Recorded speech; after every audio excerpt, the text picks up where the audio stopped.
You left me very curious about quality control. For instance, the chemist must be extremely demanding to always maintain high quality control. Do you think he's sufficiently rewarded, in your opinion, for the industry?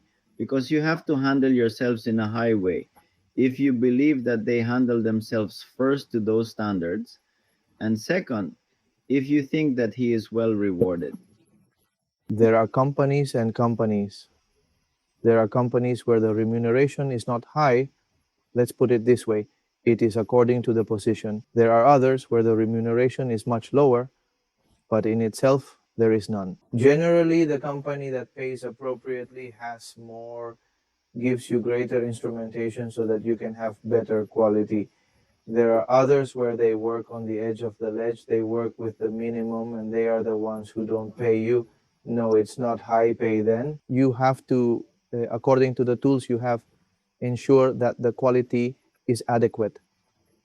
Because in the end, the product comes out and may have an implication that it cannot be prepared in Persia, for example, or that it cannot be contaminated if it is contaminated. There is a problem and they come to you and blame you, and you have to justify that up to that point you can control and that it is no longer your fault.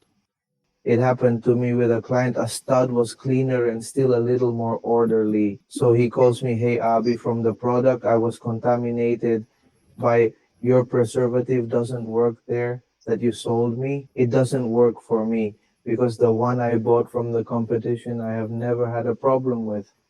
Lie. I had already found out then. Looking at it, I took all the products and generated, as I tell you, different types of products with different conditions, under different conditions, and none of them gave me a problem. Even a preservative-free product I made in my home kitchen, which is not a proper environment, let's put it that way. But I also told him I want to know about his plant and his process, because I told him it is not the same. And there he made this analogy that he will doubt a lot. His guard has a 6-shot revolver. If 30 criminals come, he can only kill 6. The rest will enter the same. It is a preservative. It has an adequate amount to cover the packaging. But if control has not been carried out within the production process, these contaminants don't matter if you have preservatives. This will be many more. Your product will still be contaminated and you will have problems. Indeed, when I started asking, hey, and you're the one who dispatches the raw material? Yeah, how does he do it? I do it in such a way. I took aim, first spotlight, red flag. Is there then how you wash that instrument? Oh, I don't just do it this way. Poor handling of poor cleaning of material, and where do they store it? No, the warehouse is here as it arrives. There was not even protection since, and then we manufacture it and put it in this container. And how do you wash it in this container? I wash it. This form certifies that it is very clean. No, simply. We already turned them over and then we used it. So when I went to the manager, I told him, look, you do indeed have a contamination problem, but the problem is not with raw materials because I made the product at home. Here they are, say, 6 samples. Here they are more than a month. None has contamination. Your product has already had problems per month.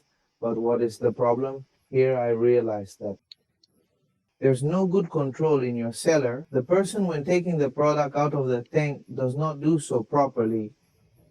There is no good control of the cleanliness of the material that uses it to take out the raw material.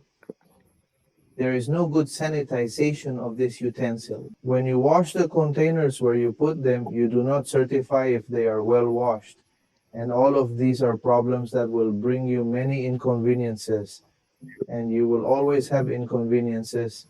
You do not have a person who manages to ensure that all this is fulfilled. He kicked me and I threw myself. I found out the next week that he had already hired a person who was there. confirming that all the cleaning process. CD bought a mini laboratory so that the person there is certifying that the product is septic. So much so that he followed all the recommendations that I had made to him, but he didn't like that I had told him that he had a disorder in his plant. He vetoed me, but he never vetoed the company. That stops.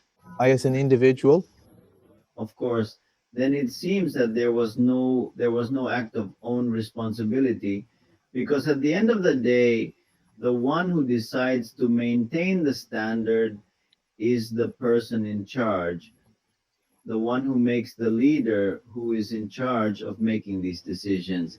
And it seems to me not only unethical but also immoral in the way he approached the problem. Because, for example, when one becomes an academic, one understands the importance of not only solving problems, but also analysis is even more important, because it is giving you the right information to make the appropriate changes. And in this case, the way you handled the situation was very professional. I mean, it's factual. These are the factors now. You have to decide what you are going to do, but maybe he made your decisions. But the most important thing is, why not make the decision with the person who has already analyzed the problem for you? Did he find you the solution? Maybe they did you a favor not to be there, David. then yes, but what good was it for me? It helped me generate opportunities for improvement.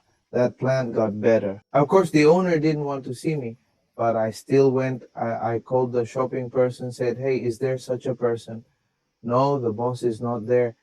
"Come on, come on, come on. I will attend to him," because he never vetoed. The company vetoed me because he was the person who faced those problems, gave him the solution, but it wasn't what he wanted to hear. It just wasn't what he was, because in his head it was the raw material, and always its fixation was for the raw material, but not. On the other hand, I turned it around. It's not the raw material. And as they tell you the analogy, and two criminals come and you have a return of 6, yes, you can kill 2. Yes, you can defend yourself. But if they come 30 and you can't anymore, what's more, you open the door yourself and say, "Take what?" You want it like this. Same. Thus, some of the bacteria, if they come from the collection process, taking samples, weighing the materials, you do not have good control. The contamination already starts from there. And it doesn't matter that you put preservatives, a product it is contaminated. It is already contaminated. So that is growing. So that is what people do not understand.